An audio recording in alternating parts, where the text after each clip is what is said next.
Well, good afternoon, ladies and gentlemen. I'll say good afternoon, of course, to those of you that are joining me here on the East Coast. We also want to say good morning to those of you who are joining us from the Central Time Zones, the Mountain Time Zones, or Pacific Time Zones. And, of course, we also want to say good evening if any of you are joining us from across the pond in parts of Europe or parts of UK, and of course good early morning if any of you are joining us from parts of Australia or parts of Asia. Well, welcome to today's presentation, the Introduction to the PowerOptions suite of tools. Today we're going to discuss tips on navigating the site to help you save time with your options research and analysis. We're going to begin in just a few moments. We're going to allow some time for some of our other registrants to join us here in the room. For those of you that are currently on your 14-day free trial, we want to encourage you, of course, to make sure you take advantage of the free coaching sessions that you can schedule directly from the website. Once you log on to your account, you can simply click the link for free coaching session. And the coaching session is not a sales call. It's just essentially a 35 to 45-minute phone conversation with myself, Ernie, the president and founder of PowerOptions, or one of the other staff members. We will walk you through the tools on the site and answer any questions that you have, of course. Also, those of you that are subscribers, you can sign up for one of those coaching sessions at any time as well. There's no limit to how many you can have, so you can have as many as you want during your 14-day free trial or as a subscriber as well. All right, well, all that being said, to get started with today's presentation, we first want to review what is PowerOptions. And PowerOptions is a patented suite of search and analysis tools designed for self-directed options investors.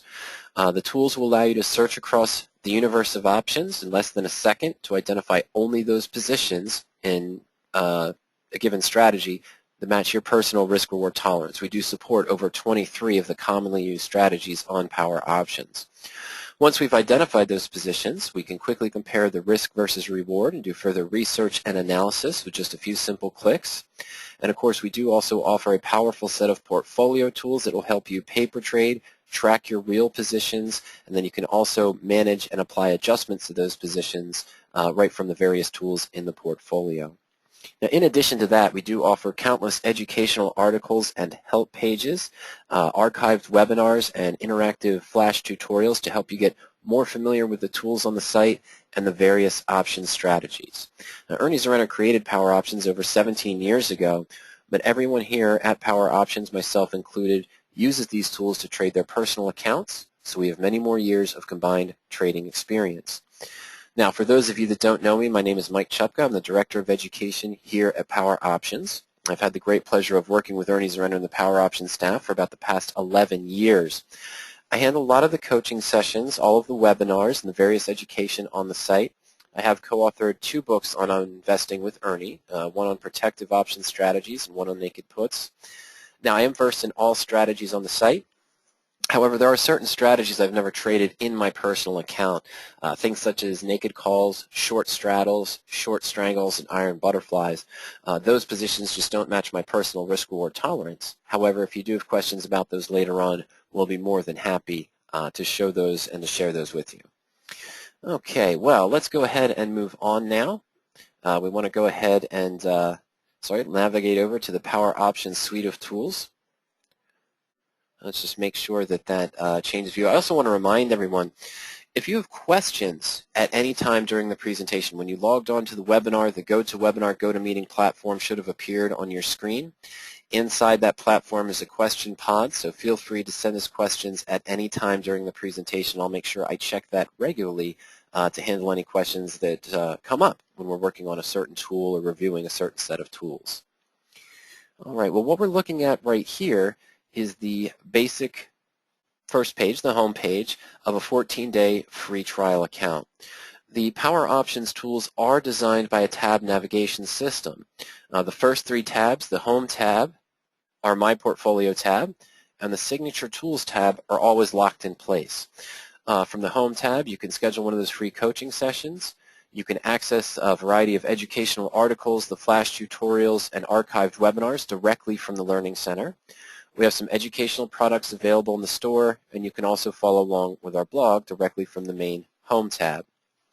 Those of you that are on your 14-day free trial, I do want to encourage you to follow these 4 steps. You can access the Quick Start Guide or the full PDF of the User's Guide at any time. You can also request to have a printed version of the Quick Start Guide mailed to you. You can access those flash tutorials right directly here from step number 2. And step number 3, of course, is the free webinars. We host a variety of those during the week, so you want to make sure that you join us as you are today. And then, of course, you want to make sure that you take advantage of the free coaching sessions during your 14-day free trial.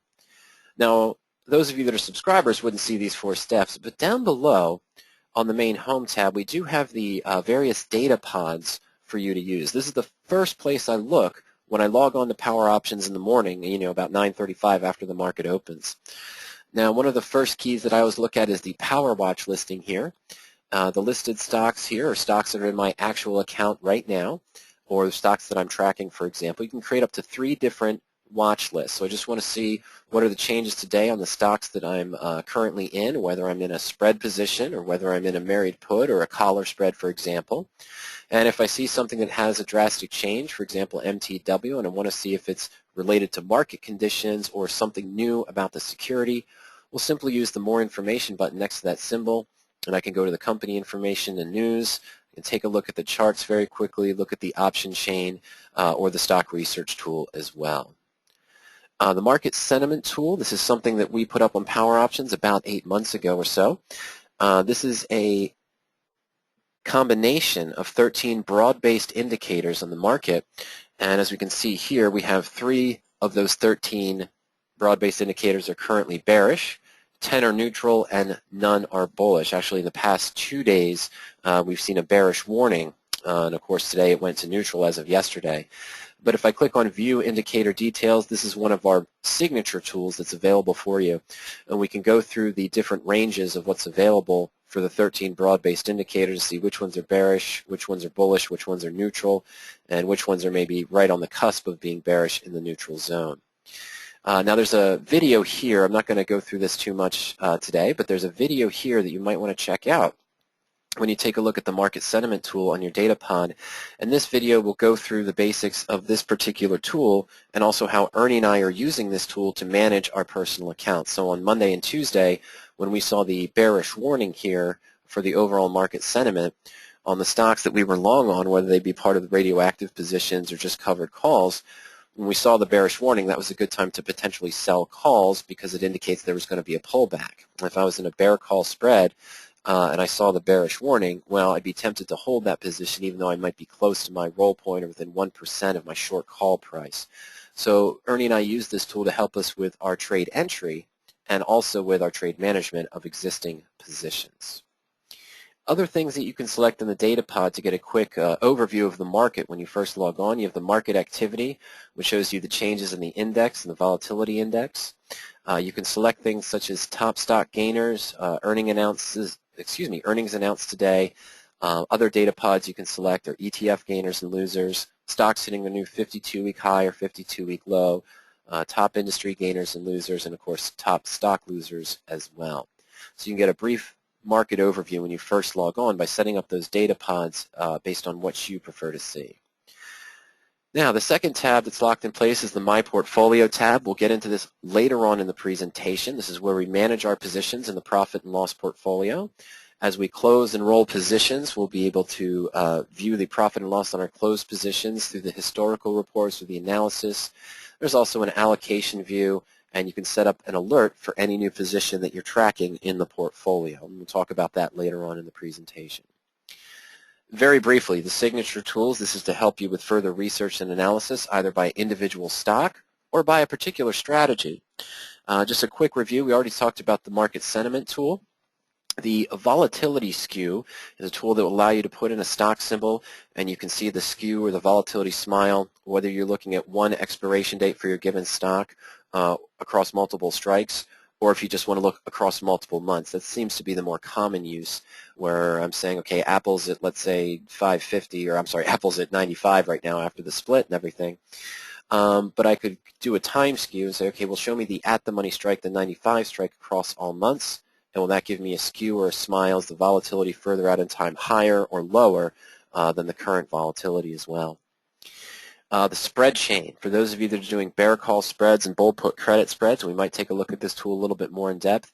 This tool allows you to put in one stock at a time, and you can evaluate either the bullish spreads, bearish spreads or just compare bear calls versus bull puts, maybe if you're building an iron condor, that match some basic criteria, probability, range out of the money, minimum net credit, for example. So you can see just those positions on your stock that match your credit spread needs, and it's using the midpoint pricing to calculate the values. The long option finder, for those of you doing long calls or long puts, the long option finder, simply put in your stock, your target price for the stock and the target date, and using the Black-Scholes pricing model, the system will calculate for you which long call or which long put would give you the best theoretical return if the stock hits your target price and your target date.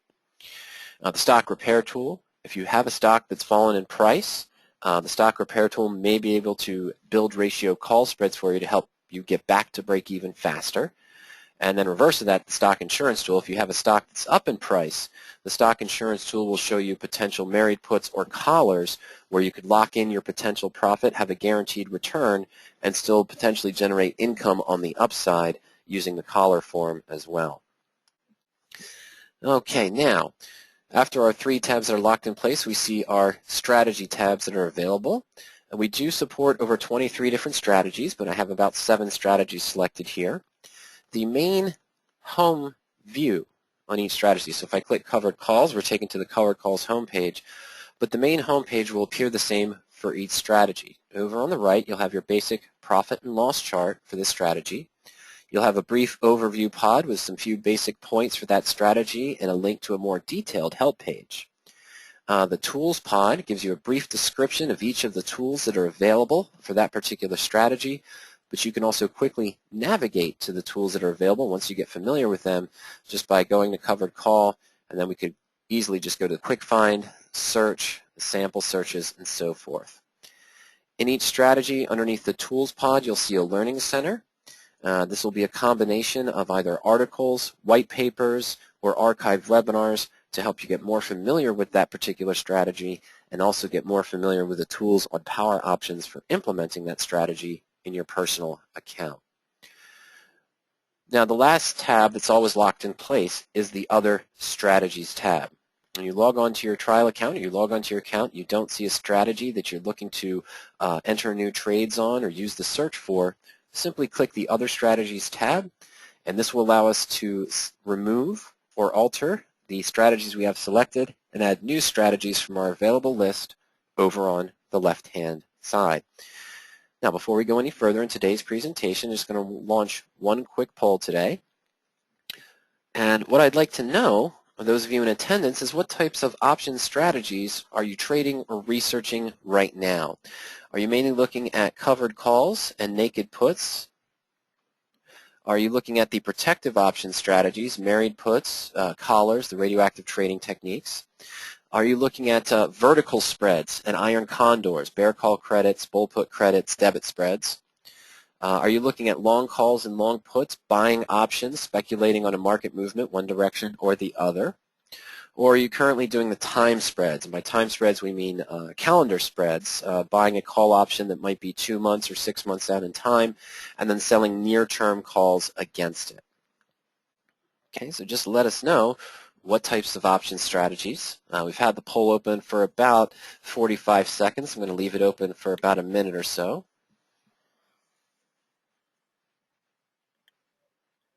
And we are going to devote time to each of the strategies on this list, of course, and we want to show you some of the tools for entering a position one stock at a time in each of these strategies, as well as how to implement the search tool to identify just those positions that match your risk-reward tolerance. Okay, well, I've had the poll open for a little bit over a minute. I'm going to go ahead and close the poll. I've still got some votes coming in, but let me go ahead and close that poll and we'll share the results with everyone. Okay, so 45% of our audience today is doing covered calls and naked puts. The winner today, the majority, 48%, are doing the protective option strategies, married puts, excuse me, folks, and collars. 45% of you are doing vertical spreads. Smaller percentage, it's still a large percent, but 21%, about a fifth of our audience is doing long calls and long puts. And then we have 38% of our audience doing the time spreads as well. Okay, well, let's go ahead and hide those results, and let's customize our views. Well, I already have married put selected up at the top, but what I might do here is go ahead and remove the collars for the time being. Have covered calls selected. Covered call and vertical spreads each had 45%. So let's move covered calls using the arrows. We'll put that up to slot number 2. Then I'll move bull put credits up to the top, bear calls as well. Naked puts was in there also, of course, with the covered calls. Let's just move that up. All right, so we already do have long call added. That was 21% of our audience, but 38% of you were doing the time spreads. So to simply, now that we've removed collars, simply click on calendar call or calendar put from our available strategies and just select add to menu. And now we'll go ahead and click save configuration. Now we've got our strategies customized to our needs for today's presentation.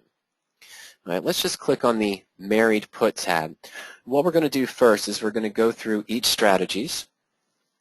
Larry says, what about butterflies? Okay, well, I didn't see, vertical spreads and condors. We wanted to add butterflies. We could. As I mentioned, right now we only support, I'll remove bear call credit for the time being here. And let's move those up for the time spreads and long calls. Currently, we only offer a search for iron butterflies, which is similar to an iron condor, but using a short put and a short call at the same price. I don't currently have a screen for things, the more sort of elaborate trades. I don't know if they're really beneficial, but the more elaborate trades such as all call butterflies, all put butterflies, or broken wing butterflies and ratio butterflies, we don't have a screen for that. They're very uncommonly used strategies. But I'll go ahead and add iron butterfly into the screen as well. Let's go ahead and save that configuration once more. All right, now, so for each of the strategies that are available, let's talk first about how I would use PowerOptions to enter a new position one stock at a time. And today I'm just going to use a stock that's come up in a lot of my searches. I wish I would have traded it either as a standard collar or as a married put or done bull put credit spreads on it over the past 2 months. But we're going to use URI today. United Rentals is one of our examples. So in a married put position, if I'm looking to open a new married put one stock at a time, I don't want to use the search or the sample searches. I'll simply use the search by symbol tool. And following the radioactive trading techniques, I'm going to look for a put option that's several months at a time. But let's go ahead and go into search by symbol. And we'll go ahead and type in our stock symbol, URI, very simple interface. And to start with a new married put position, I'm going to select all months. And I might just go ahead and go with more results. The reason I'm starting off with all months in this case, when I use the search by symbol tool, which I would also use this tool for calendar spreads and for the butterflies and the iron condors if I'm looking for a new position one stock at a time. The condors, I might use a different tool. We'll show that also. But I don't know all of the expiration cycles off the top of my head for a particular stock unless I already looked at the option chain to view it. So when I'm opening a new married put, a new radioactive trade, I want to make sure that I'm going at least 150 days out in time. So I'm scrolling through all the available expirations, and I see the expiration dates, the days to expiration here in parentheses, 10 days left for the standard June expiration, 38 for July, 101 for September. But the first two I see that are available are December and January 2015, 192 days and 220 days out in time. So to start, I would just adjust this now that I see the available selections. We'll go to September and we'll click on Submit. Now for these married put positions, we see the stock's currently trading at 106, and likely my threshold is I want to keep a risk range between maybe 3 to 8%. So I'm probably focusing in this field right here, these 3 strikes, the September 105 with a risk of 7.2%, the 110 with a risk of, I'm sorry, I didn't mean to select September. My apologies, folks. I meant December. That's only 101 days out. I want to go at least 150 days out. So let's try that again. Let's go to December. Okay, so we still have some of the available strikes, but now it's sort of knocked down a little bit for me. I'm probably just looking in this range due to the increased time value. With the stock at 106, we're looking at the 110. The 105 is too high a risk for me at 9.7%. So the 110 with a 7.7% risk, the 115 with a 6% risk, the 120 with the 4.8% risk. So now that I know the stock, obviously, so I've already looked at some research and analysis, the put that I would select is not only based on what risk threshold I'm looking to achieve, I know I'm going to be in this range here of these 4 strikes, but also where I think the stock is likely to be trading, potentially, within the next 30 to 60 days or so. So if I feel the stock is still pretty bullish right now. Of course, the market's showing a little bit of hesitation. But if I think it's likely the stock might be trading around 112 or 113 or so within the next 30 to 60 days, I'm probably going to focus on the 115 put. There's nothing wrong with the 110 or the 120, but I want to make sure that I'm selecting a put where I think it is likely the stock might be trading within a certain time frame. Okay, so that's just the steps that I use for looking for positions one stock at a time with the married put tool. If you already have a stock that's up in price, you want to look to protect it, you'd use the insurance tool under the married put tab. Just put in your stock symbol, your cost basis, and then you can evaluate the different put months as well and what is your locked-in profit or limited risk based on your cost basis. For those of you doing covered calls and naked puts, 45% of you today, for the covered calls there are some tools that you can use to identify positions one stock at a time. The quick find tool, this will show you just the near month covered call opportunities, sort of the in the money, at the money, and out of the money covered call opportunities. But it'll show it to you based on a monetary basis. You know, what is the monetary premium available and what is your downside protection? It's a useful tool to use, especially if you find yourself just going maybe one strike in the money or one strike out of the money or maybe just the at the money call. But my preference for covered calls and naked puts, if I'm looking to open a new covered call or naked put one stock at a time, I want to go ahead and use the option chain. Okay, so for covered calls, just click on option chain. We have to put in our stock symbol. I'll start off with URI. And let's just click Get Chain. Now, the reason why I prefer to use the option chain for looking up covered calls one stock at a time is that I can look at various months together, and I can look at all months, or I can just look at June versus July if I wanted to. But our chain on PowerOptions, the call chain on PowerOptions, shows us the returns that we would receive if we were to open this position as a covered call right now. The downside protection, the call premium divided by the underlying stock price, reflects how far the stock can drop before we start losing money on the position.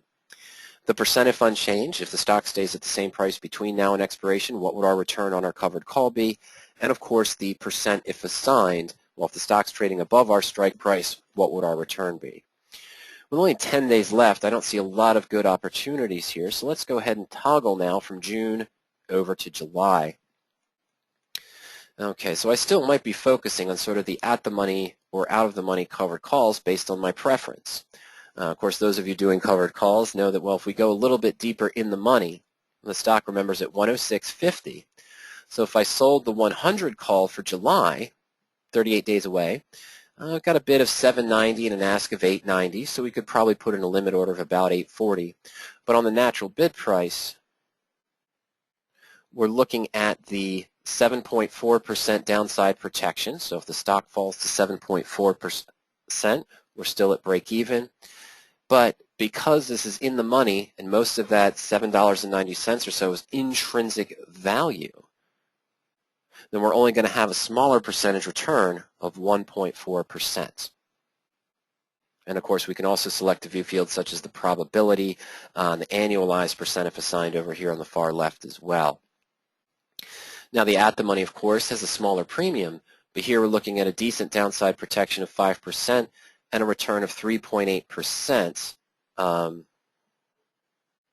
3.8% there as the max return for the covered call position if we're assigned the stocks trading above. Robert asked, can you go over the percent discussion? Okay, these three columns here, these shaded columns on the call chain on PowerOptions, these are the returns if we were doing a straight covered call, buying stock and selling call against it. The downside protection is simply the option premium. So in the case of the 100 call, it's 790 divided by the stock price of 106.50. So that's 7.4%. We're roughly collecting 7.4% against the price of the stock. As a covered call trader, what that means is the stock can drop 7.4% before we start losing money on the position. That's the downside protection.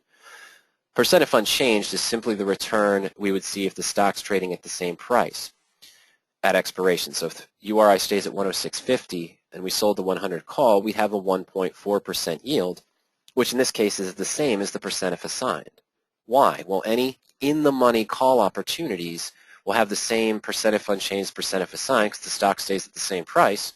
Well, we're going to get assigned at expiration, deliver our stock, make 1.4% in this case.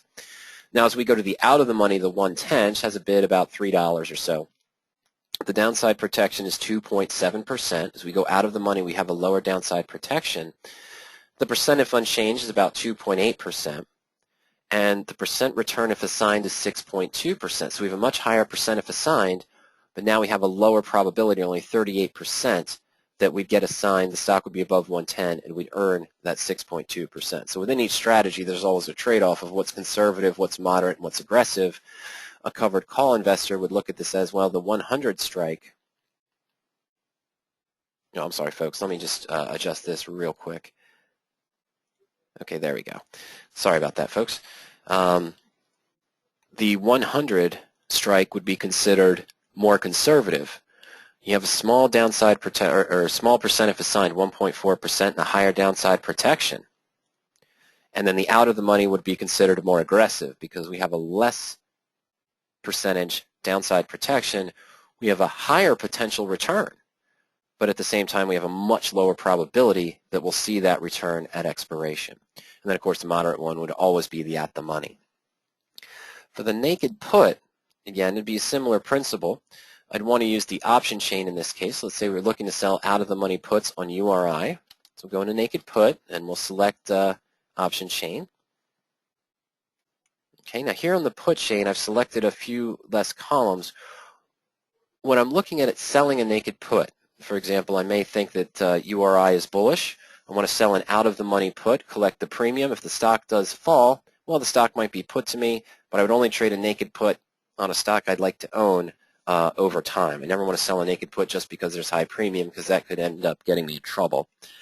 Well, here we see that we've customized the put chain. We're now looking at the puts only chain, and the just out of the money 105 put for for June is selling at 110, 10 days away.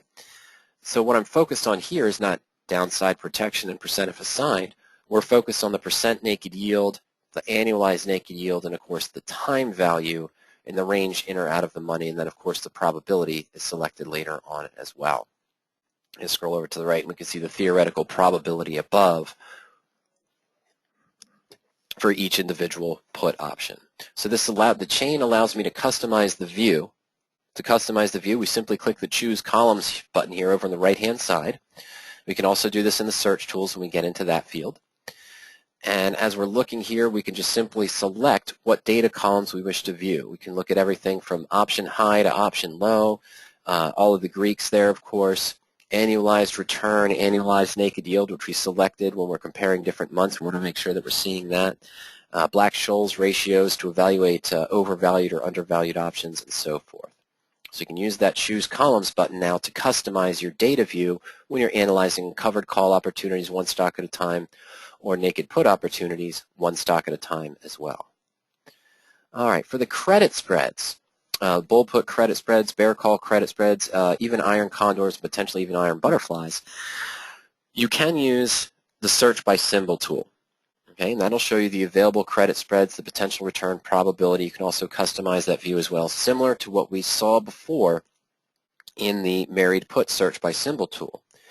Now for this example, let's just go to July for the expiration month. But for this example, I'm going to select something different. Okay, we're going to go to bull put credit spread, and I'm going to go to SPX for the one strike tool. And let's just go to more results for SPX for July. Let's click Submit. Okay, now we have a variety of spreads that are shown, ranked from sort of highest return or lowest time frame there. You can see the total net credit, of course, the percentage return, and the probability. Now, as we're going down this list, there's a wide number of combinations that can be used under this More Results field.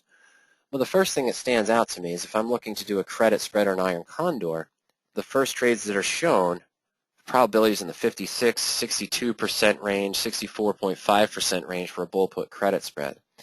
Well, typically if I'm doing a spread position, I'm pretty sure most of you that are doing the vertical spreads are the same way, you're going to be looking for a theoretical probability around probably higher than 70, 75, or 80%. So although the search by symbol tool I feel is a useful tool if you're looking for spreads on a given stock, such as URI, maybe GMCR, Green Mountain Coffee Roasters, things of that nature. When you're looking for larger price securities, Google, Priceline, the indexes, this is just too much to take in. It's too much to go through. A better tool to use in all scenarios, actually, is underneath any of the credits, whether it's bull put, bear call, iron condor, we want to click on the spread chain. The spread chain is a really simple view. We can select which expiration time frame we want. We can plug in our symbol directly, so I'll type in $SPX. And I also want to illustrate here that those of you that are doing positions on the indexes, on PowerOptions, the index symbol are always preceded by a $sign. So the NASDAQ is $NDX, Russell 2000 is $RUT, and the SPX here is $SPX. Well, what's useful about this tool, I'm going to keep in the credit spread view where I can see the bear calls on the left and the bull puts on the right. But we can customize this with some basic criteria to narrow down what we want to see. I'm going to go ahead and put my spread width at 10 points for SPX, minimum net credit of 50 cents per credit spread, bear call or bull put, that's good. Be at least 3% out of the money, minimum return of 4%, and I want a minimum probability above or below. The system knows in a bear call we'd want a probability below, and a bull put we want a probability above. So our probability range I want to default here is at 70. Let's go ahead and change that to 80. Let's see if we can find anything. Now, I'm also going to just go to the standard the standard July expiration, the 19th, which was 38 days out in time. So let's select that and submit our results here. Okay, so again, on the left are the bear calls. And with the index currently at 1945.69, we see the first one that matches our criteria of at least 80% probability with still having a minimum net credit of 50 cents is the bear call where we'd sell the 2005 strike and buy the 2015. And using the midpoints, we have a midpoint of 260 for the 2005 strike, 162 for the 215. So this gives us a net credit of 98 cents for the bear call with a probability of 89%. Now the reason, let me up this to 90 because we do have results on both sides. I'm going to up our probability to 90 and show two things. Now remember first, we'd started in the bull put credit spread menu. But if this is showing us the bear call credits on the left and the bull put credits on the right. If you're looking to do iron condors, this is a useful tool to use because if my minimum requirement is I wanted a 90% probability on both the call and the put side and still wanted a minimum 50-cent net credit, well, then we see here a good combination to use would be the 2010-2020 bear call combined with maybe the 1820-1830 bull put. So we'd get 77 cents on one side, 55 cents on the other, so we'd get a total of about $1.32 net credit, and both positions have a 90% probability that the index would stay above our upper put strike price and below our lower call strike price. Okay? And it's using the midpoint pricing, so you're getting a better evaluation as opposed to using the natural bid and the natural ask for setting up the spread. Now, if I was bullish on SPX, and right now I don't know if I would be, and I think there's going to be a retraction for the next few days or so, but by July it might come back up in price. But if I wanted to evaluate bullish spreads, instead of looking at the credit spread view, I'd take a look at this put credit and call debit parity. And let me up my ante again, back up to 90, my minimum net credit again, back up to 50 for both. Let's go ahead and submit that. Oops, okay, let me drop that down. Let's have some results there, shall we? There we go. Okay, now, all of the other bull puts don't have the credit that we're looking for here, the minimum return or the minimum credit we're looking for of 30 cents. So we only see two bull puts right now. Why am I looking at this sort of parity trade view? Well, if I decided I was going to do a bull put credit spread, here we see the two spreads that match our criteria.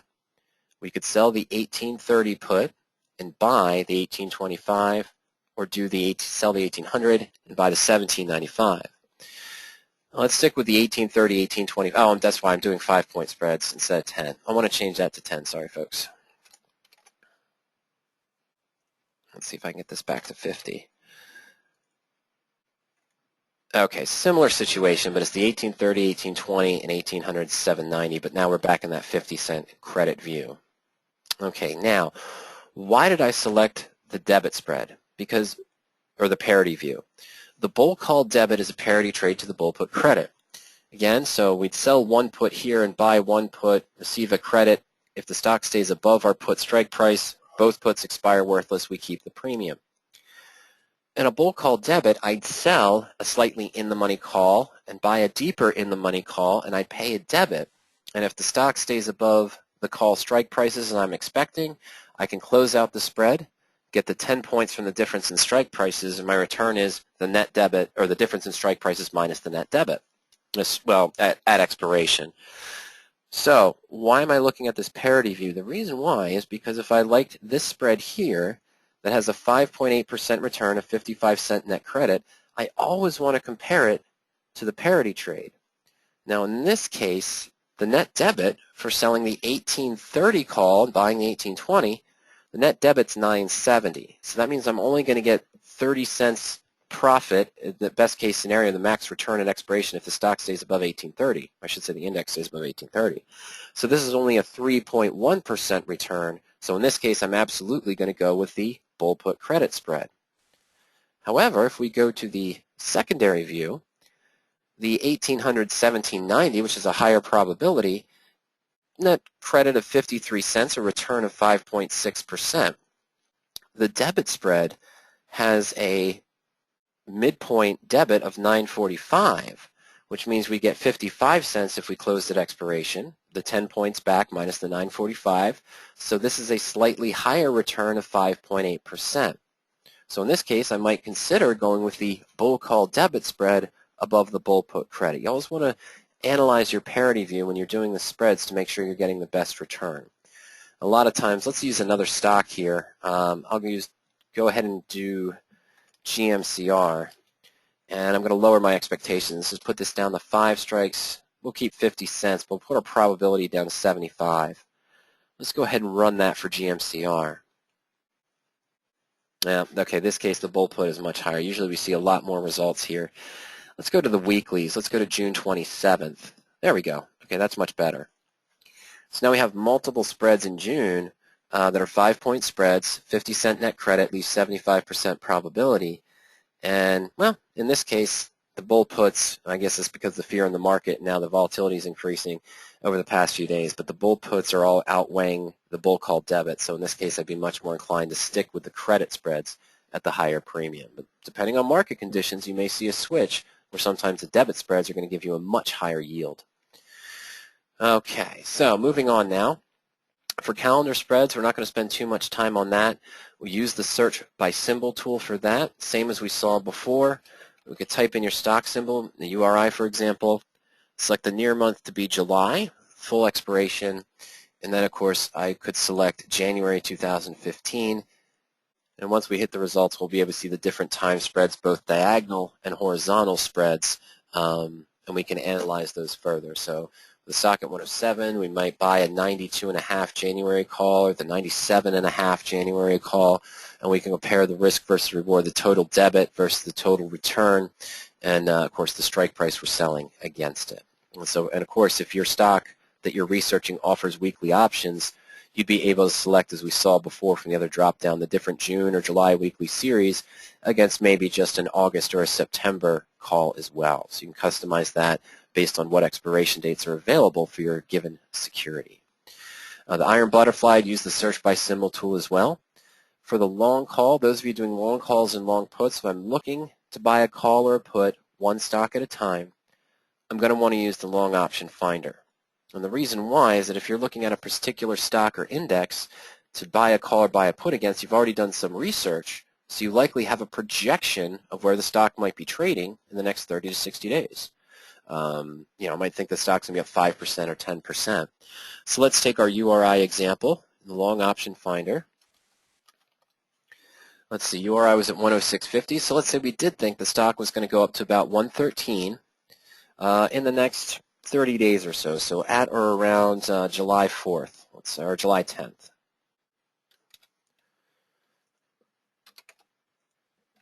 So I'll put in my target date. So we're looking at URI.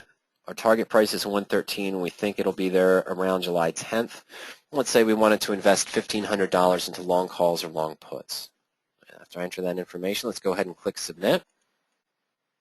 Okay, so here, in that brief instant, what this tool did is it went out and looked at every available option on the chain for URI.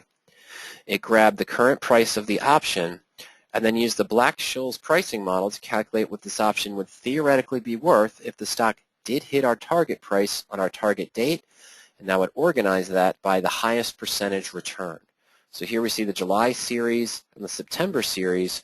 The July 100 call, currently at 930, is giving us the best potential yield, as the estimated price would be 1303, so we'd have a return of 40% with the July 100 call. Now you may ask, well, wouldn't I get a better return with some of the shorter time frame options that I'm not paying as much time value into, such as the June series? Well, the June series wouldn't show up in our results because we selected a target date of July 10th. So in this case, we'd be well past the June expiration, so the June options wouldn't do us any good. Now, even though I clicked on the long option finder from underneath the long call tab, now that I'm in the long option finder tool, we can quickly make an adjustment here and say, well, what if we had the reverse thought, and we thought the stock might drop 10 points or about 10% in the next 30 days. So what happens if the stock's trading about $95 on July 10th? Submit that. And now the system is showing us the put options that would give us the best theoretical return if the stock did hit our target price on our target date. Okay, so if anyone has any questions about those tools we kind of quickly reviewed for looking up positions one stock at a time, go ahead and send those to us. Remember, for married puts, for calendar spreads, for iron butterflies, you want to use that search by symbol tool. For those of you doing covered calls and naked puts, I recommend using the option chain. And of course, those of you doing the vertical spreads, bull put credit, bear call credit, for example, or debit spreads, you want to get familiar with the spread chain tool for looking up positions one stock at a time. And lastly, those of you doing the long options, the 21% of you doing long options, we want to get familiar with the long option finder to put in our stock, our speculation of where the stock might be trading, to quickly see which option might give us the best theoretical return if our expectations are met or relatively close to it. All right, but one of the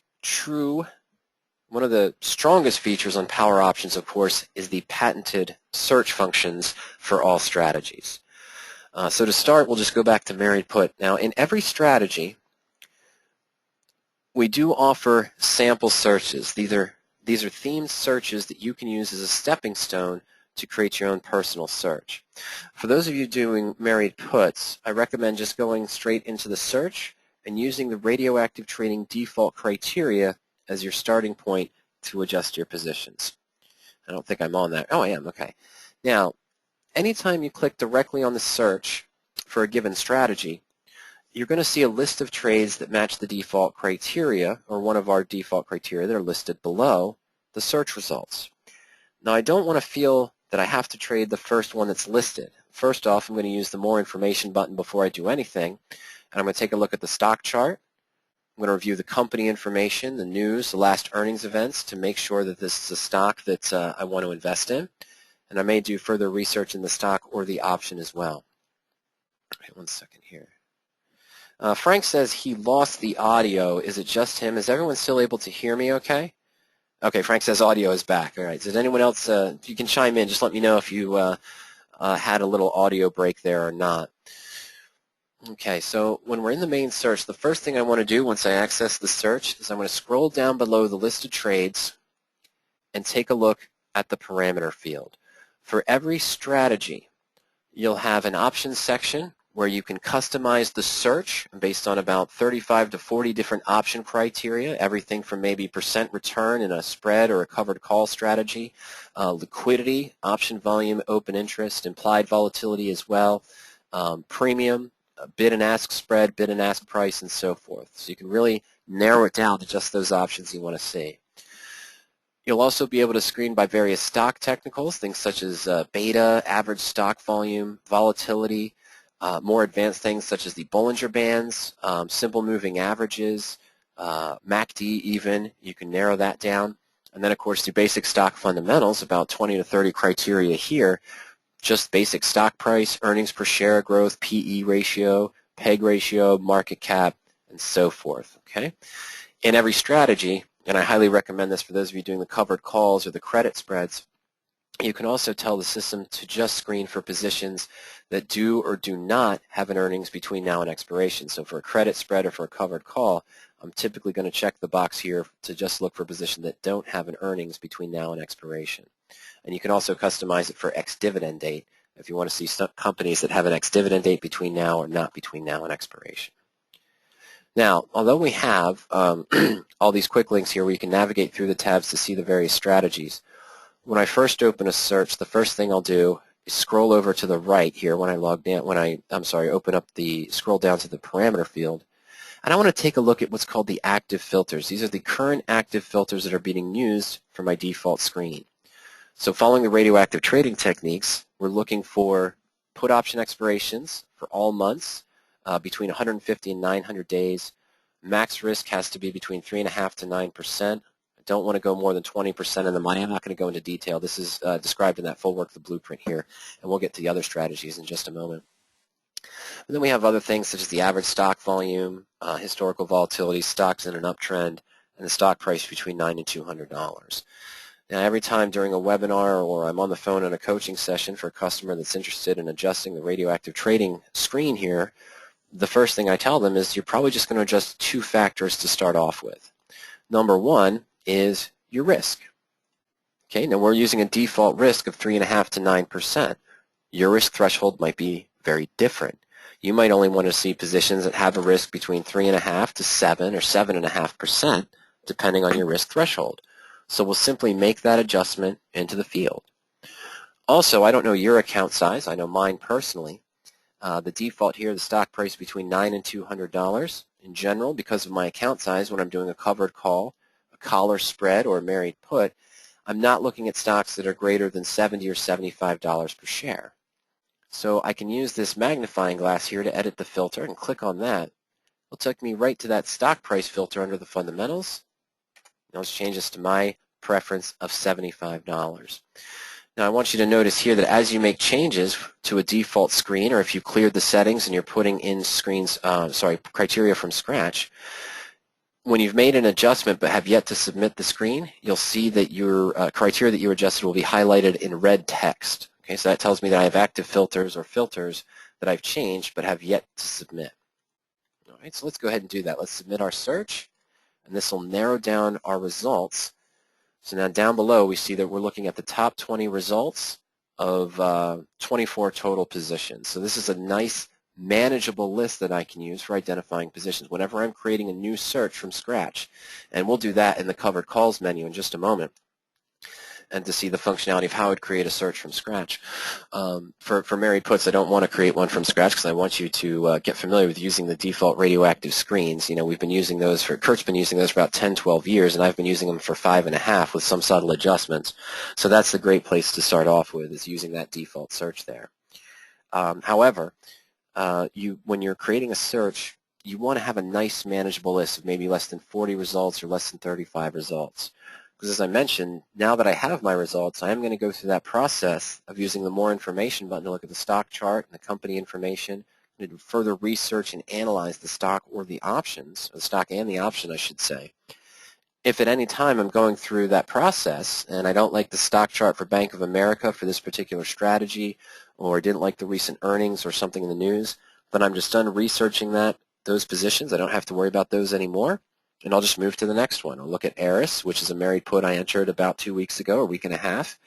Avis, which I'm in right now. Spirit Airlines is one of the married puts that Ernie's in. And, of course, ATVI is another one of the married puts I'm in right now as well. So you'll just go through and select which one best suits your needs. We know that all of these match the criteria I want, but I want to make sure that the stock is going in the proper direction for my strategy, and also that there's nothing out there in the news or the recent earnings that might cause me hesitation to enter the position. Okay, now let's go ahead and go over to the covered call screen now. And for covered calls, we could go directly into the search as we did and go through those default criteria, but I want to make sure that you're aware of the sample searches menu. Okay, for every strategy, covered calls and naked puts specifically, we have theme searches that you can use as a stepping stone to create your own personal search. So here in the covered call menu, we have things such as the 7-Eleven report, broker and advisor recommended, covered call search just on ETFs, the stocks that pay a dividend, 5-star rated stocks by Standard & Poor's, large cap stocks, the safety first report looking for large cap stocks. And those of you that have smaller accounts, or you're just playing maybe covered calls with a smaller portion of your portfolio, you may be interested in the stocks under 25 or the under 15 with safety. To access, excuse me, ladies and gentlemen, I apologize, to access the results of one of the themed searches, simply click on that. Let's start off with broker and advisor recommended. All right. Just as before now, we see the listed trades that match that broker and advisor recommended screen. Now, I'm not going to go ahead and jump right on Sun Edison. It's 1922. It's got a 19 call at 156.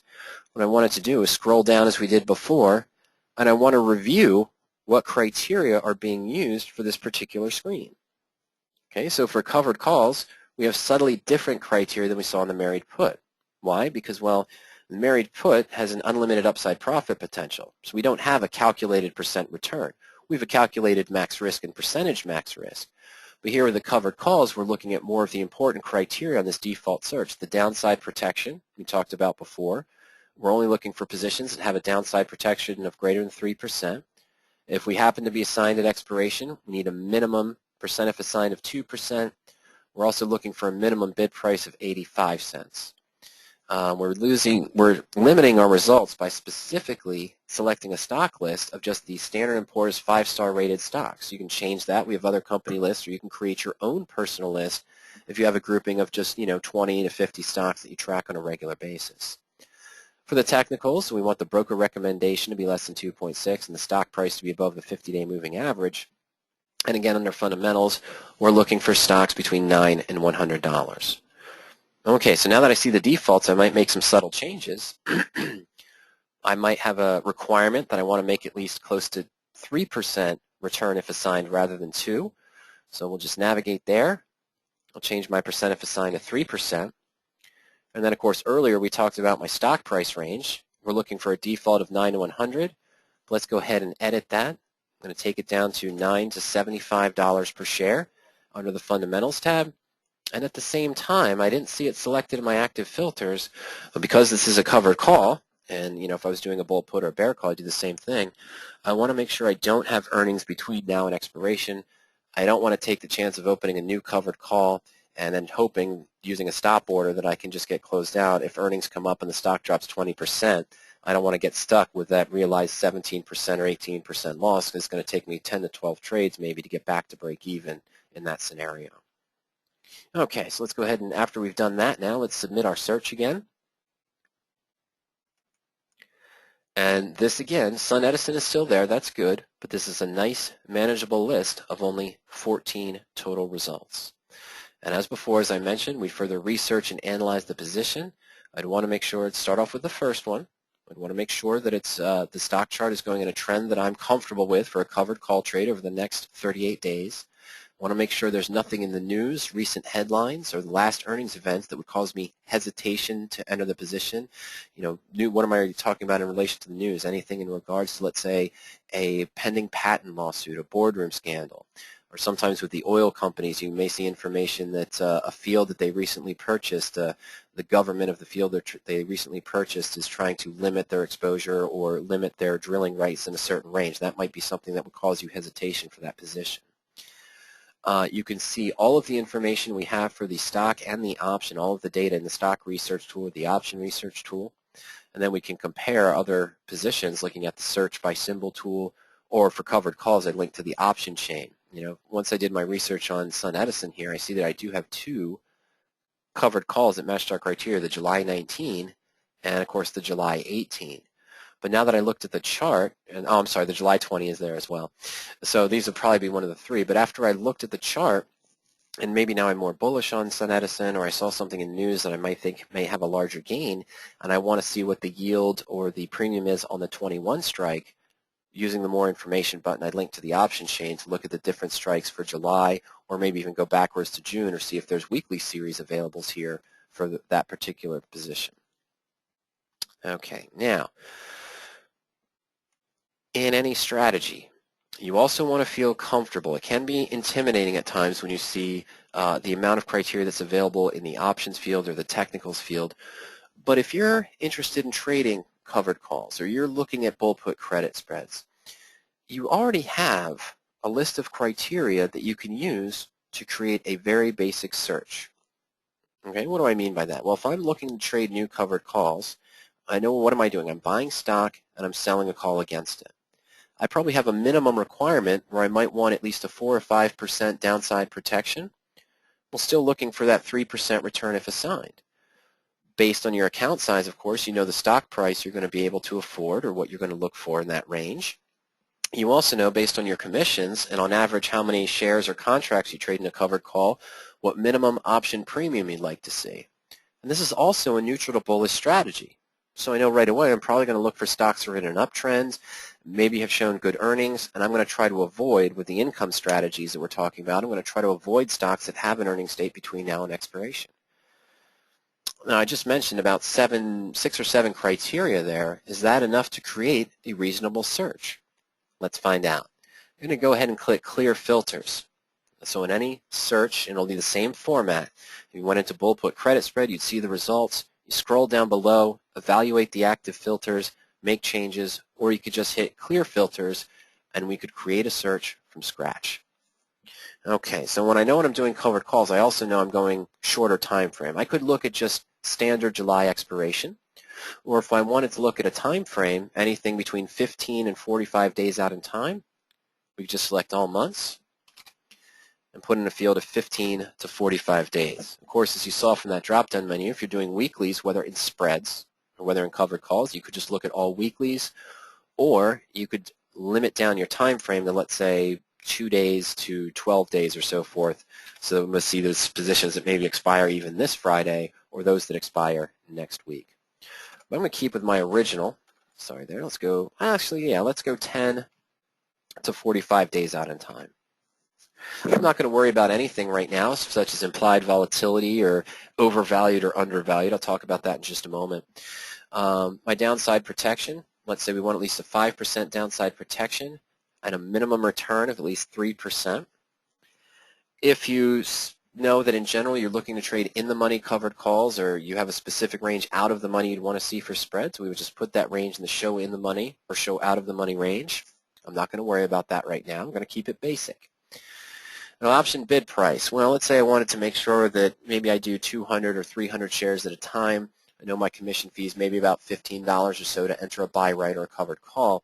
So I want to make sure that I'm receiving at least 75 cents premium for the covered call position. And of course, you're always going to want some liquidity. So you can screen by option volume today, previous option volume, the % current option volume, and the open interest. To keep things simple, I'm just going to put in a basic option volume today of greater than 50, so at least 50 contracts of that option had to trade today. I'm going to want an open interest of at least 100. All right, let's navigate over to the technicals now. And we have some of the basic things I might look for here. We already talked about, hey, I'm going to want to look for a stock that's in an uptrend. So we'll just use the simple moving average. And I could screen for, stocks where the 50-day is above the 100-day or where the 20 days above the 100. We're simply going to look for stocks that are trading above their SMA 50.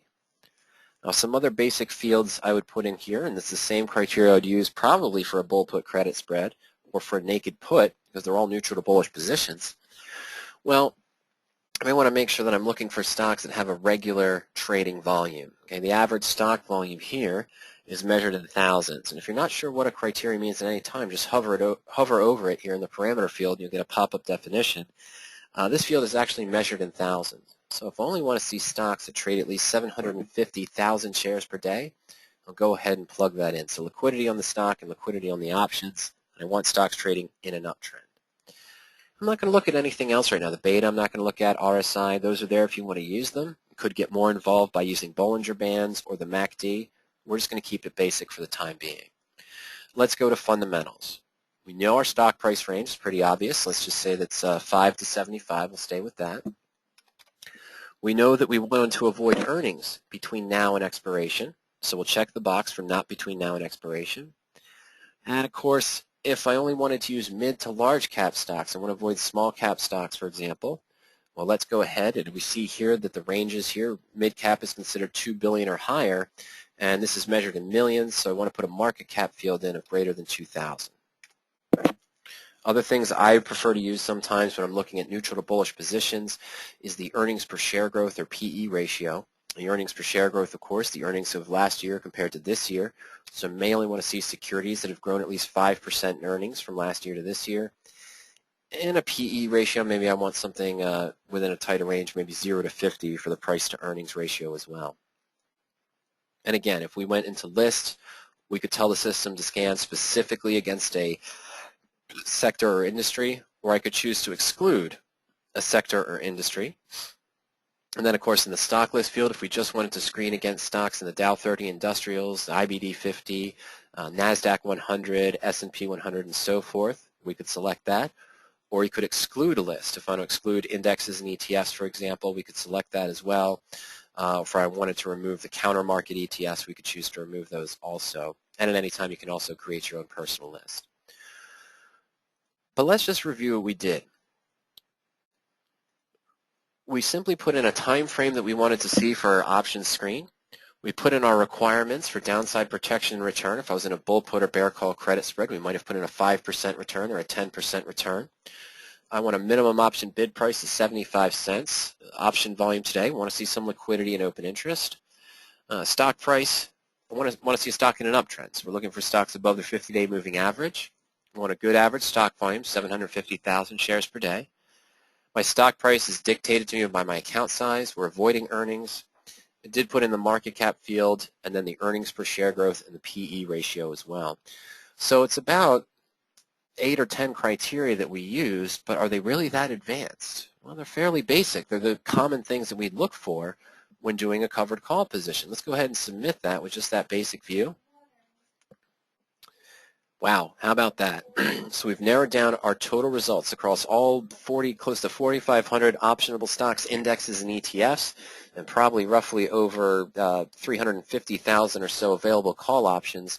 We've narrowed it down to 3 results that match our criteria. It might be a little bit too restrictive, but this is a good, manageable list to activate. So if you're just starting out with a given strategy, you probably have enough knowledge already to put in that basic 8 to 10 criteria that you look for bull puts or bear calls, included in the things I might look for in a bull put credit spread, including stocks in an uptrend. The stock price range is now not relevant, but I'd put in a max risk, the difference in strike price. If I only want to see things that were 5 or 10 point spreads, or I just want to see 5-point spreads, we'd put that in. But we'd have our liquidity requirement, our return requirement, and then we focus on the probability. Right? I could put in a range of probability, search across the universe of options, see only those bull put credit spreads that had at least 75% or greater, or at least maybe an 80% or greater probability the stock would stay above the short put strike price at expiration. Steve asks, how frequently is the IBD 50 updated? I believe it's updated once or twice a week. Whenever they send an update, I'm pretty sure we update that list within a day or within a day or two. So that's updated regularly, as are the other lists as well. Okay, now we're at 1:03. We're going to spend another 5-10 minutes here going over some of the features in the portfolio tool. But if anyone has any questions, go ahead and send those in related to the strategies. We'll make sure we address those before we wrap up today. I also wanted to point out, as we saw before, in any search, whether it's the married puts, covered calls, whether it's the bull put or bear call credit spreads, even iron butterflies, as we did before in the chain, you can select Choose Columns. This will take you to a configuration page. So in addition to customizing your specific search criteria, you can also customize the parameter, the results view there to match the criteria you'd want to see for the stock or for the option as well.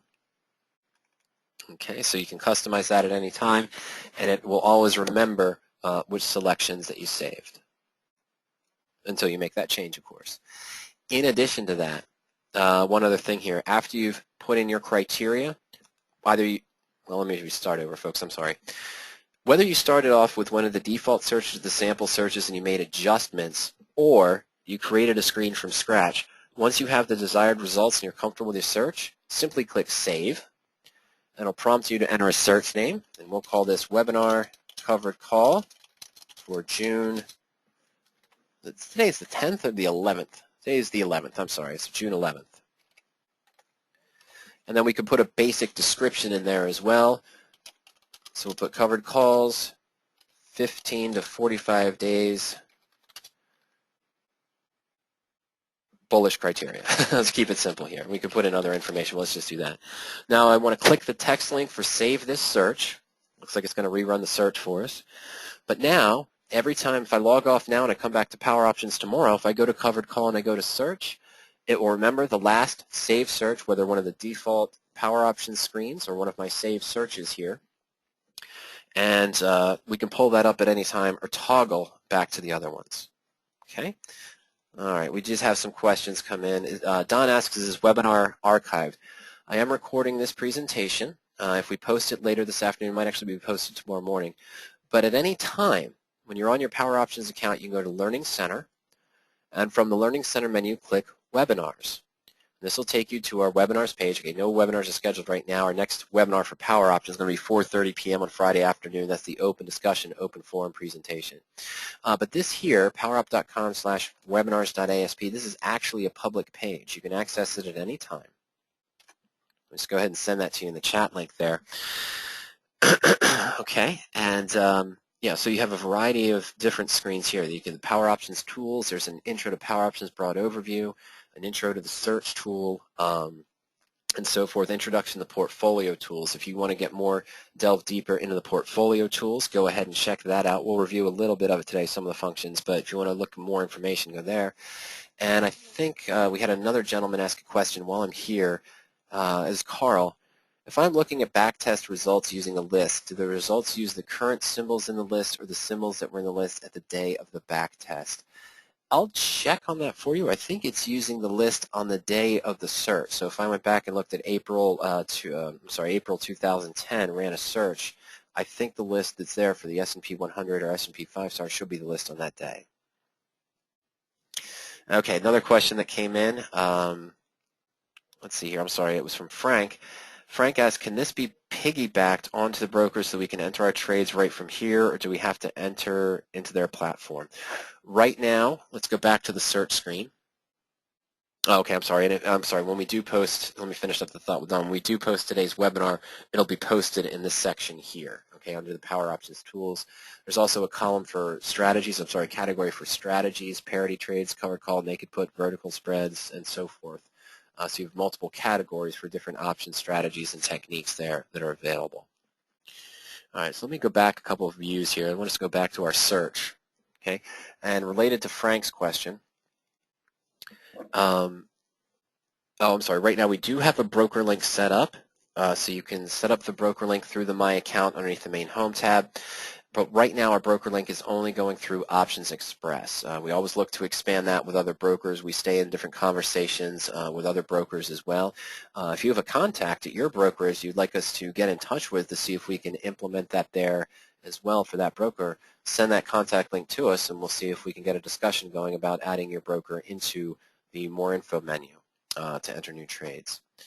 All right, Angel wanted to know, is there a way to search for the most expensive call options? I want to write some calls and get higher premiums. Okay, well, I get this question a lot. I get it also in a different form. Okay, so this question here is the most expensive call options. Okay, I want to get higher premiums. Okay, and then in addition to that, there's also the question, what is the best call to sell? Well, the easiest way to identify the highest option premium, let's just clear filters in the covered call menu again. And I want an option bid price of at least, I don't know, let's start off with $15. And I want to make sure there's some activity, so I'll put at least a 0 volume today and at least a 0 open interest. Okay, and then I'm going to sort by option bid price highest to lowest. Okay, let's submit that. Well, here are the ones with the higher premiums, but guess what? You would never trade any of these, okay? Everything goes hand in hand, and I'm not trying to be facetious here, but what I'm trying to show you is you have to evaluate a little bit more about what you're looking for. For example, the highest one right now, based on that criteria, had to have 0 open interest, and it had to have volume today. It's kind of strange this one does, but the highest priced one is Priceline's January 2015 600 call that has a premium of $640 and $70. for 220 days of trading. That is a 51.7% downside protection, but only a 0.2% return if assigned, with probably a 99.5% probability. I'm sorry, I lied. 97.7% probability that you'd get assigned. So that's not specifically what we're asking. What we're asking is, first, what time frame are you looking for? Set that first. So we'll do all months 15 to 45 again. So in the next month or two, we're going to keep our liquidity here of 0 to 0. I'm going to take out the option bid price of at least $15, and let's just put in a minimum bid price of $1. Okay? But you're probably not going to sell anything even if it has the highest premium. You're not going to sell anything that's that deep in the money and only offers a 0.2 or 0.3% yield. You still have your personal requirements of what you want to see. It's not just about an expensive call, because as you go deeper in the money, you're going to see higher premiums. Maybe you're asking higher time value or higher percentage time value. That's a good place to start. I want at least a $5 time premium, and I want that to be at least 10% time value. Now, I'm going to sort it by the highest time value, not the highest option bid price. Let me see, where is time value? There we go. Okay. In addition to that, you've got to make sure we want some positive downside protection. We're going to want at least a positive percent if assigned. That's going to help us narrow down. Really, you're probably just looking more at the at-the-money calls, which have the highest time premium, and you're looking for inflated premiums. Okay, let me go ahead and submit that. Okay, wow, so there's only 10 results. Not surprising. Pharmaceutical, biotech. Doesn't surprise me. I could have answered that question, told you they're going to be the biotech ones. You could have run a search just looking against the industry and sector for pharmaceutical or biotech. But these ones here are offering the highest covered call premium right now. The highest percent if assigned, the highest downside protection, and the highest time value. Okay? And you can see here the IV over HV ratios. Most expensive, the IV divided by the HIV. The Veritex Pharmaceuticals, doesn't surprise me, they're here at around 3.29 or 3.3. Okay? Now, would I trade these personally? No. And the reason why is because the reason why this has an IV-HV ratio of 3.24 and why the covered call premiums, percent return if assigned, time value, and downside protection is probably 4 to 5 times what I'd expect for a normal covered call. So I bet you Veritex has a phase 2 or phase 3 drug trial coming out sometime in the next 2 to 3 weeks. You know what that means. The stock could gap up 50% if that's successful, or it could gap down 80% as well. I don't want to be in a covered call in that situation. I don't want to take that chance. Maybe if I traded as a collar, I'd do it. But, I wouldn't do that specifically. That's my personal risk-reward tolerance, Angel. But that's how you would do it. Ask yourself first. You're not just asking yourself, what is the highest option premium? Okay, you're asking yourself, what is the most inflated? And you could use IV over HV. Look for IV over HV of greater than 1 or 1.5 or so. But you're also asking, what is the highest time value for an option that makes sense? That highest premium we saw, $640 on Priceline, would never make sense to sell that covered call. It's a 220 days out. Yes, it has a 97% probability, but it's a 0.2%. You're not getting any time value over the next 220 days for that position. It makes no sense.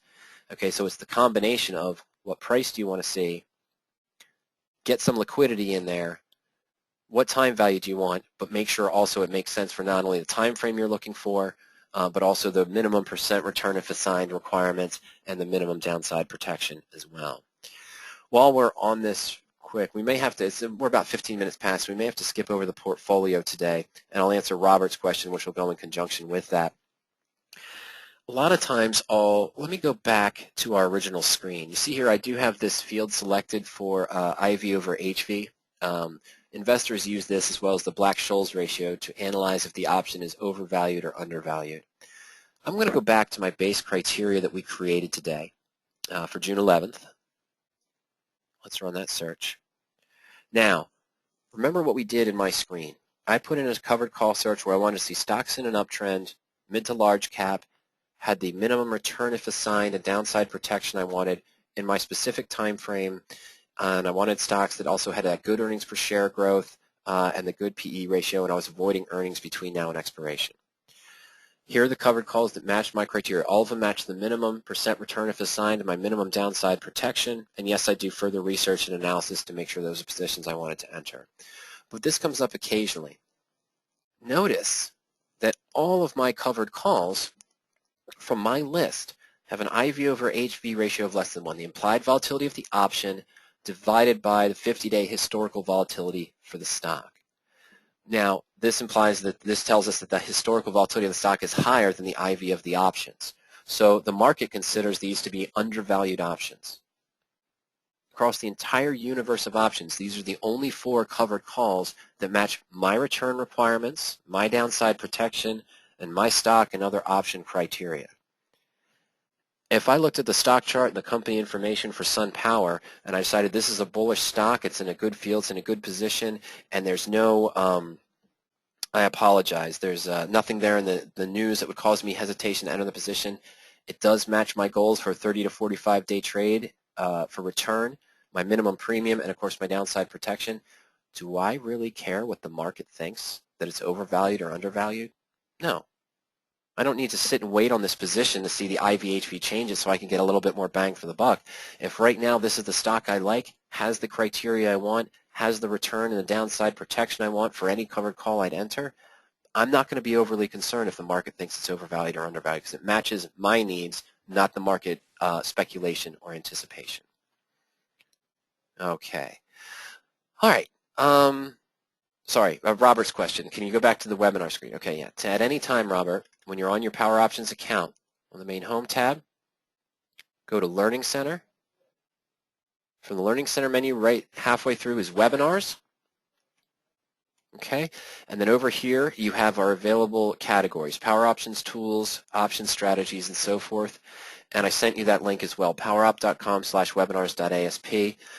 It's a public page. All the webinars that are posted here are public. Okay, so that's how you access the webinars page. Follow-up from Robert. Is today's webinar discussion open just to PowerOptions subscribers? I think he meant to ask. No, it's going to be open to everyone. If we do decide to post it, I don't know if we'll get it posted tonight, actually, because the programs are having a meeting, so I don't know if we'll be able to upload that tonight. But it will be here available tomorrow as well. I know it'll be available tomorrow, so you'll be able to access it tomorrow just by going, again, to the Learning Center.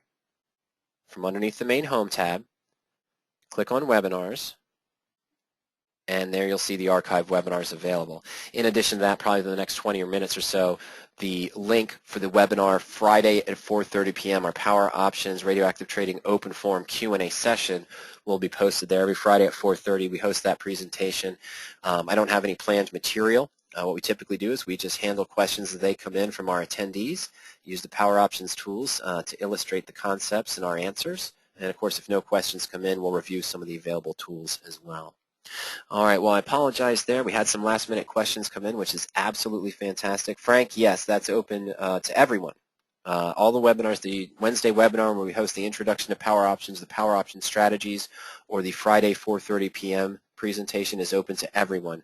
They can click that link, okay? So there are always public webinars. You can join them at any time. You don't have to be a subscriber, okay? Okay, well, yeah, one last question. Robert wants to know how to set alerts on portfolio. I'm going to spend another 10, 12 minutes. I know some of you may have to go, and I apologize for that.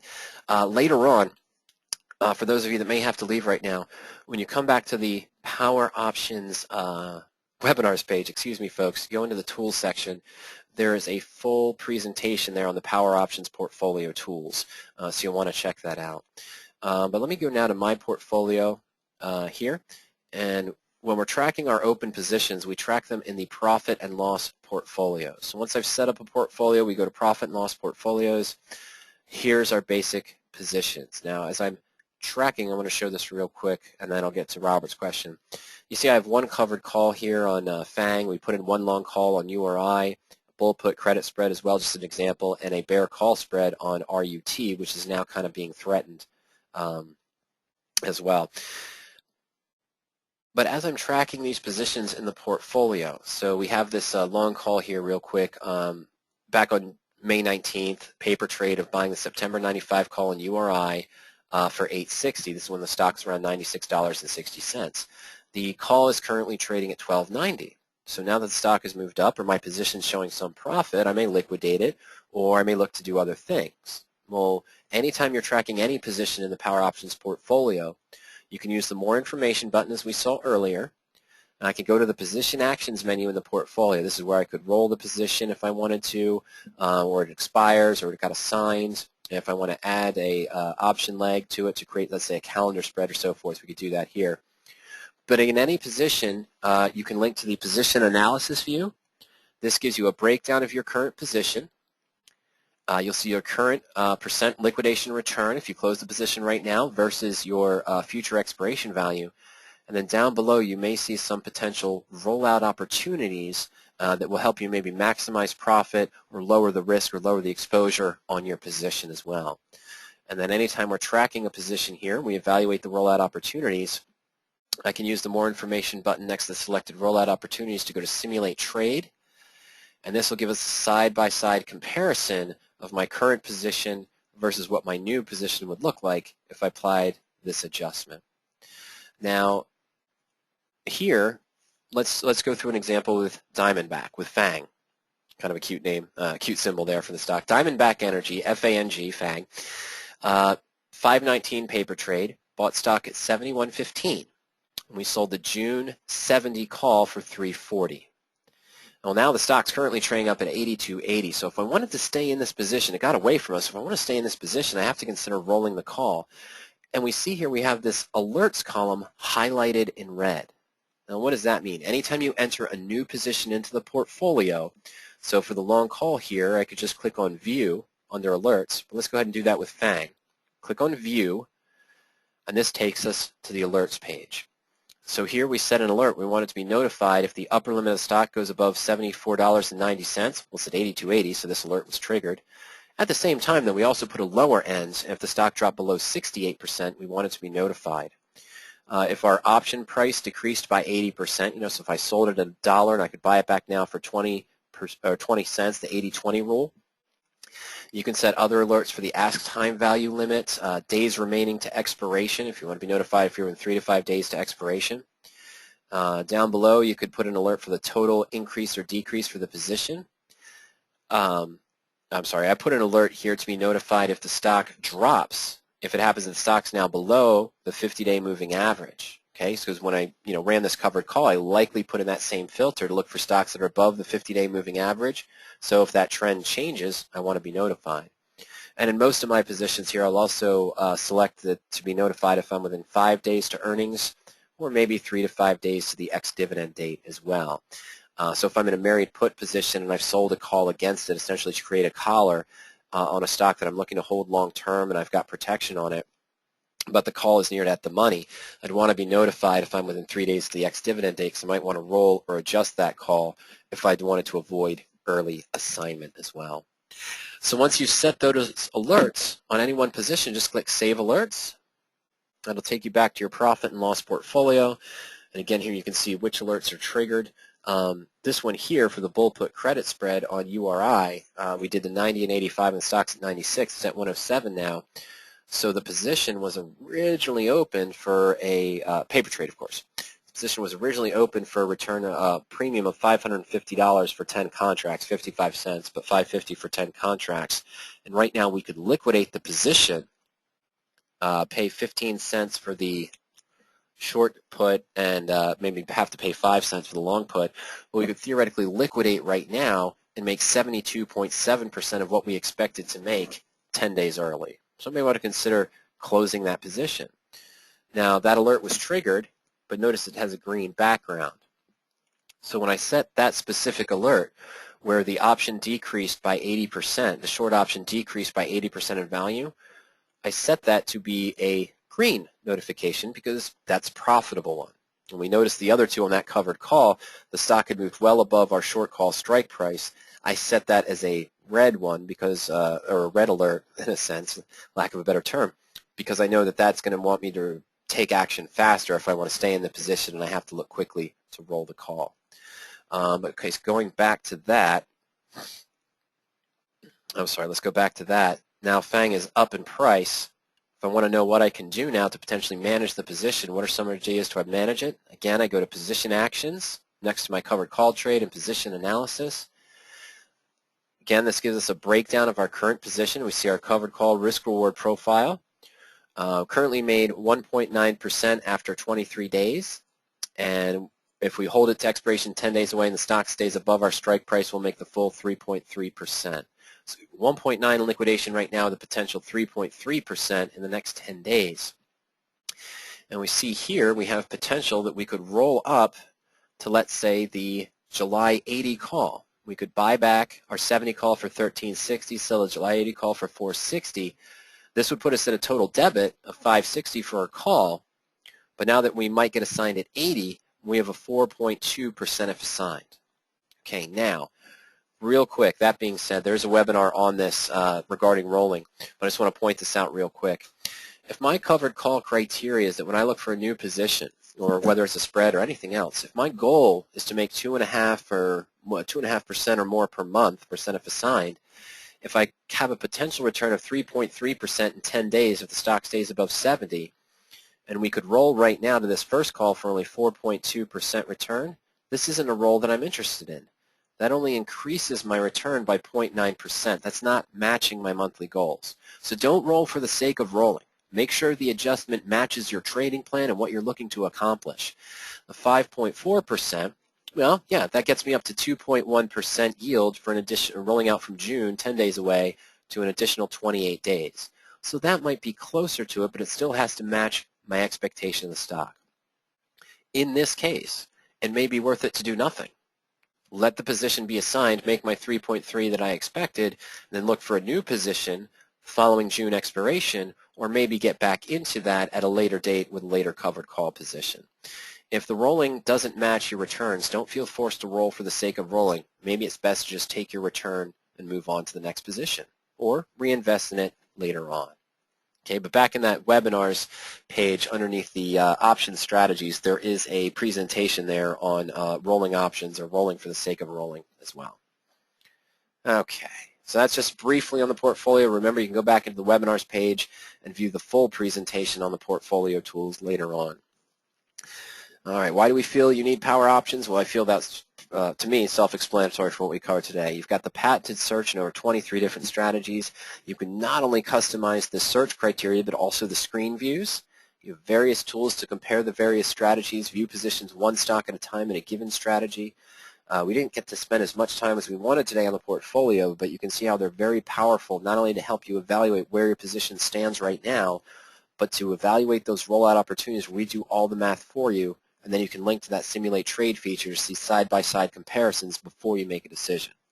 We also offer toll-free customer or email support. We do have access to historical data for an extra fee on top of the regular subscription, and there is just a virtual library of archived webinars, help articles, and strategy tip discussions to help you become a better options trader as well. Now, our subscription services, the 20-minute delayed service to Power Options is $60 per month. We do offer a real-time service, so every time you refresh the page, rerun a search, or refresh the portfolio, you'll see the numbers and calculations at that very instant, and that's $100 per month. And then our upper tier subscription, the real-time service with the historical tools, is currently $120 per month, but that's actually going to be moved up in price. This is going to go to the real-time with the historical tools is going to move up to $140 for new subscribers, I believe, starting next week. And we're also going to have another level of service, which will be the 20-minute delayed with the historical tools, and that will be $100 per month. So $40 extra now for the access to the historical tools on top of the 20-minute delayed subscription or the real-time subscription. All right, as I mentioned, I haven't posted the link yet, but the every Friday at 4:30 p.m. we do host that open discussion Q&A session, so you'll be able to register for that right on the webinars page. Typically every Wednesday at 12 noon, we host either the Introduction to Power Options presentation similar to today's material, or we'll cover a specific strategy discussion. And you'll always see those available too, posted a few days beforehand on the webinars page. And of course, we partner up with Kurt Frankenberg at Radioactive Trading, so every Tuesday and Thursday at 12 noon Eastern Time, Kurt and I host the Radioactive Trading presentations as well. All right, well, I didn't see any more questions come in today. Ladies and gentlemen, I want to thank you for joining me. If you think of any questions later on, please just send me an email to support@powerop.com. You can also reach us during market hours. It's toll-free if you live inside the U.S. at 877-992-7971. And if you live outside the U.S., you can reach us at 302-992-7971. Of course, there's contact links in the bottom of every Power Options page.